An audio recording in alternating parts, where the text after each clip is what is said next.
نحمده ونصلي على رسوله الكريم أما بعد أعوذ بالله من الشيطان الرجيم بسم الله الرحمن الرحيم إن الله لا يغير ما بقوم حتى يغير ما بأنفسهم প্রয়োজনীয় জনতা বাংলাদেশ স্বাধীনতা উত্তর বিজয় দিবসের আজকে ৫৫তম দিন।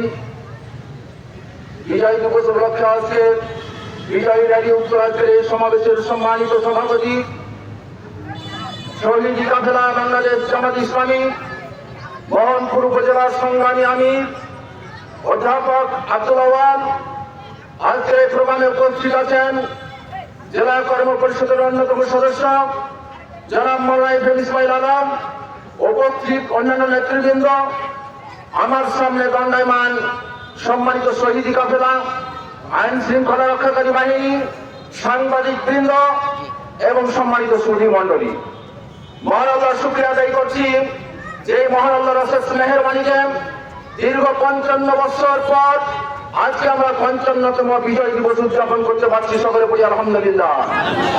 দুরূদ ও সালাম বর্ষিত হোক জনাবে মুহাম্মদ রাসূলুল্লাহ সাল্লাল্লাহু আলাইহি ওয়াসাল্লামের উপর।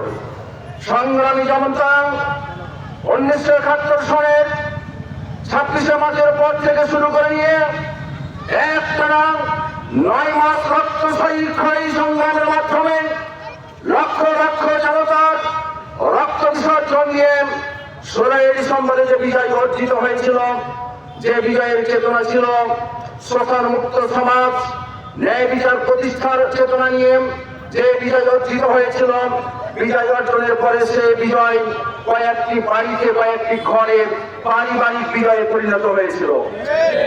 সম্মানিত জনতা, যেই দেশের মানুষ পাকিস্তানের কাছে তাদের অধিকার পেত না, সে অধিকার পাওয়ার জন্য লড়াই করে দেশকে বিজয় লাভ করল।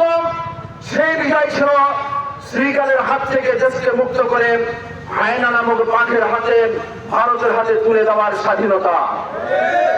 আমরা লক্ষ্য করেছি দেশ স্বাধীনের পর থেকে কয়েকটি দল বারবার ক্ষমতায় একের পর এক এসেছেন, কিন্তু তারা পরিবারতন্ত্র কায়েম করেছে, নিজের দলের লোকজনকে প্রতিষ্ঠিত করেছে, দেশের জনগণের সুখ স্বাচ্ছন্দ্যের কথা, সুখের কথা কখনো চিন্তা করে নাই।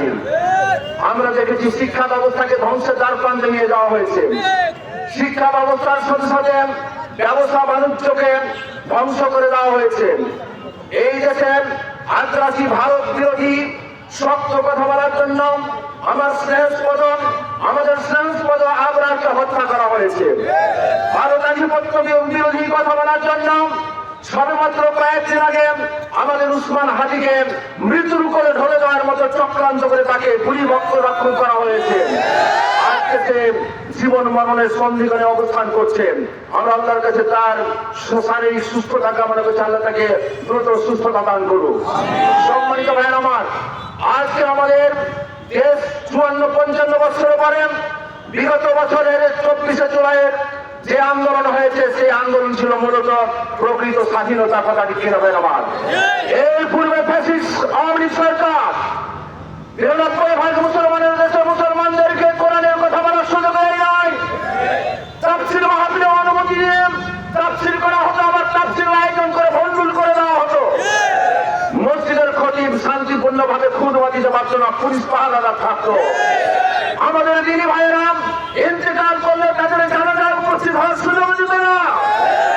অসংখ্য নেতৃবৃন্দকে প্রথম কাতারে তাদেরকে ফাঁসি কাস্টে ঝুলিয়ে দেশকে নেতৃত্ব শূন্য করে দেওয়ার চক্রান্ত করেছিল। কিন্তু অন্যায় চিরদিন থাকতে পারে না। ২৫ আগস্ট ৫ আগস্ট বিজয়ের ৫ দিন পূর্বে ১ আগস্ট এই ফ্যাসিস্ট সরকার বাংলাদেশ জামাত ইসলামকে নিষিদ্ধ ঘোষণা করেছিল। কিন্তু তোমরা চক্রান্ত করো, আর তোমাদের চক্রান্তের জবাব দেওয়ার জন্য মহান আল্লাহ তারা কৌশল অবলম্বন করেন।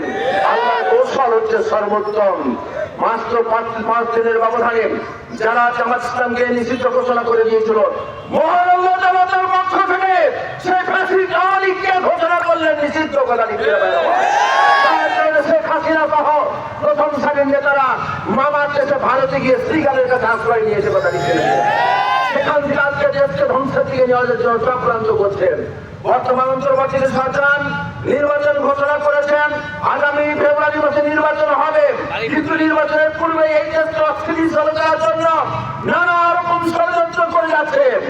কিন্তু আজকে যারা এই ষড়যন্ত্রের সাথে জড়িত তাদেরকে হুঁশিয়ার করে দিতে চায়, বাংলাদেশের ছাত্র, শিক্ষক, ইঞ্জিনিয়ার, ডাক্তার, মাস্টার, ভ্যানওয়ালা, ঠেলাওয়ালা, দিনমজুর, কাশ্মীর, রাজনীতি সকল শ্রেণীর মানুষেরা বিগত জুলাইয়ে যেমন আন্দোলন করেছিলাম, আজকে তার চাইতে শক্ত ভূমিকা পালন করবে দেশকে রক্ষা করার জন্য, আগামী নির্বাচনকে সঠিকভাবে বাস্তবায়িত করার জন্য।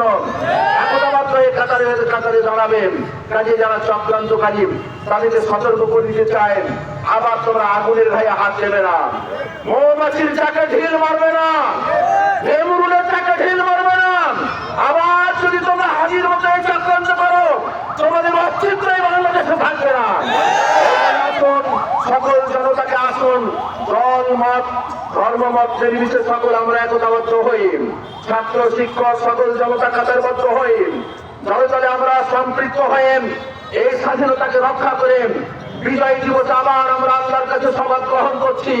হে আল্লাহ, এই দেশের 18 কোটি জনগণকে আমাদের একতাবদ্ধ হওয়ার তৌফিক দান করো, রাজনৈতিক হিংসা বিদ্বেষ দূরে সরাইয়া দাও, সকল জনতা কাজে কাজ মিলিয়ে দেশের কল্যাণের জন্য কাজ করে প্রকৃত স্বাধীনতা অর্জনের তৌফিক আমাদের সকলকে দান করো। এই আশাবাদ ব্যক্ত করে আমি আমার কথা শেষ করছি। আসসালামু আলাইকুম ওয়া রাহমাতুল্লাহ।